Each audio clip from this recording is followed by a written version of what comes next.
Janet Mills says she is going to allow millions in new state spending approved by the legislature last week to die without her signature. Good evening, everyone. I'm Amanda Hill. And I'm Chris Costa in for Brian Iacono. The governor had warned lawmakers, many of them fellow Democrats, that she did not want to see any last-minute bills that called for more spending that was not already budgeted. Today, she announced she won't sign nearly 36 such bills. News Center Maine's Caroline LaCour has more on the stand the governor is taking. Caroline? Yeah, Chris and Amanda, this afternoon we received a letter sent from Governor Janet Mills to the legislature, which explains her reasonings as to why she's not signing 35 bills, a decision she says she does not take lightly. Much of the fight over this legislation comes down to spending. When the Appropriations Committee met last week, they approved funding beyond the $11.4 million allotted in the general fund and plan to use money from special revenue accounts to cover the difference.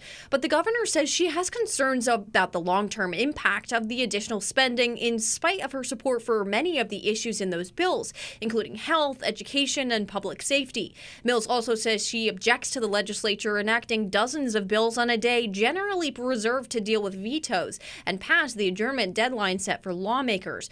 For those reasons, the governor says she will not sign the 35 bills enacted on Friday. It's also unclear who has the final say on if these bills will be considered submitted pre or post the session adjournment. According to another letter sent by the Secretary of the Senate regarding the situation, these bills were presented to the governor on Friday but were refused, which is not an option according to the Maine state constitution.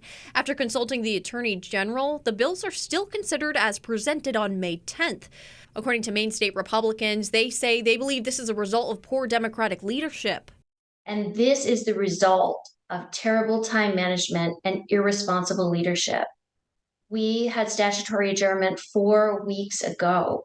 We should have dealt with all of our important bills well before that deadline. It did not come as a surprise. Now, in a statement sent to News Center Maine from a spokesperson for House Speaker Rachel Talbot Ross says she's deeply disappointed these remaining initiatives comprising of years of good work will not be signed by the governor. However, both letters confirmed that the only reasonable option for the House of Representatives on Friday was to adjourn. Chris and Amanda will have the governor's letter and much more information about today's decision on our website and mobile app.